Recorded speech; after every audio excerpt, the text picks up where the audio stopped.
दैनिक जागरण का संपादकीय डिक्टेशन। गति 100 शब्द प्रति मिनट। स्टार्ट होगा 5 सेकेंड बाद।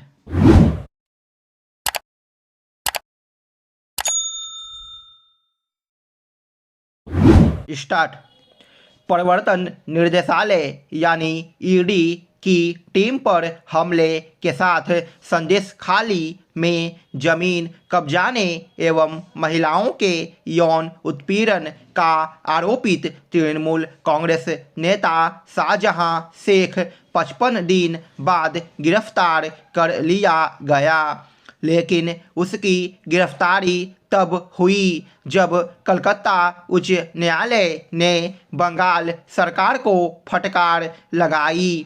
यदि उसने फटकारा नहीं होता तो वह अभी भी छिपा ही रहता, बल्कि यह कहा जाए तो ज़्यादा अच्छा कि उसे छिपाए रखा गया होता। शाहजहां शेख जिस ठरसक से थाने एवं अदालत में दाखिल हुआ, उससे तो ऐसा लगा कि वह कोई अति विशिष्ट व्यक्ति है। बंगाल पुलिस भी उससे विशिष्ट व्यवहार करती दिखाई दी।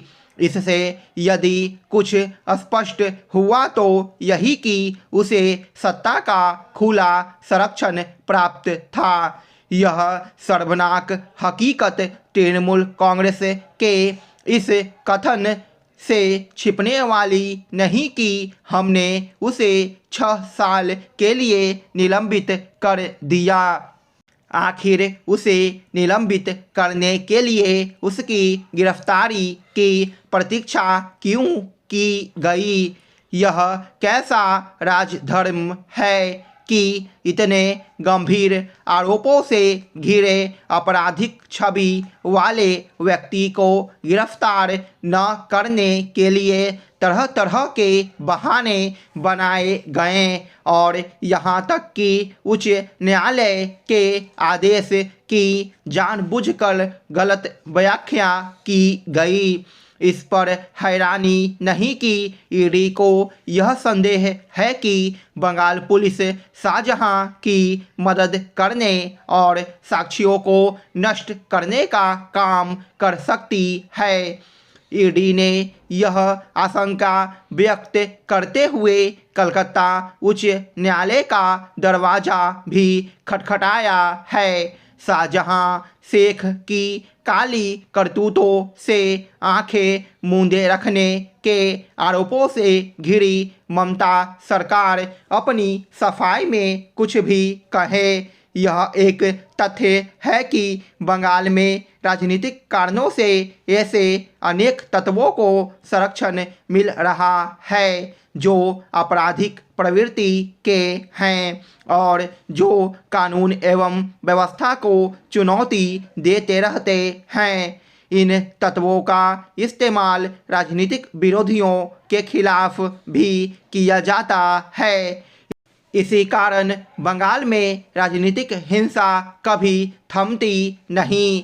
बंगाल के पिछले विधानसभा चुनावों के बाद पुलिस की मौजूदगी में हुई भीषण हिंसा को लोग अभी तक भूले नहीं हैं। बंगाल सरकार ने अपने राजनीतिक विरोधियों के खिलाफ वैसी ही रीति नीति अपना रखी है जैसी एक समय वाम दलों ने अपना रखा था और जिसके खिलाफ ममता ने संघर्ष किया था। वाम दलों के वे अनेक दबंग नेता अब तृणमूल कांग्रेस में हैं जो अपनी मनमानी से लोगों को त्रस्त किए हुए थे।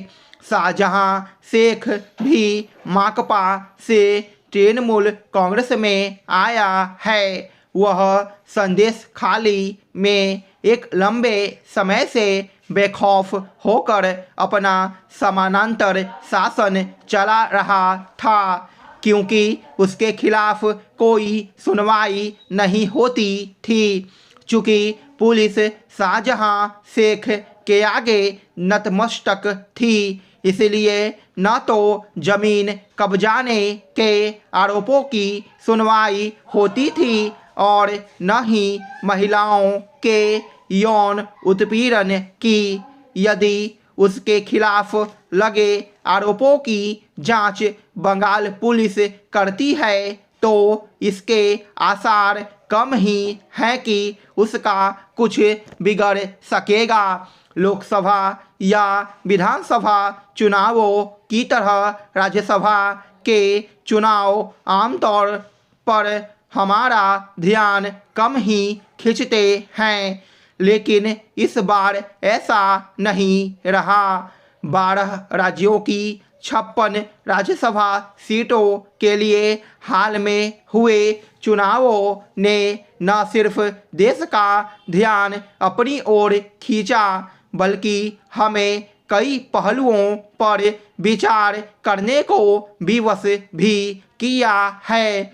इनमें 41 राज्यसभा सीटों पर तो सभी दलों के उम्मीदवार निर्विरोध निर्वाचित हुए, किंतु बाद में 15 उम्मीदवारों के मतदान में जो कुछ हुआ वह किसी दृष्टि से सहज नहीं माना जा सकता।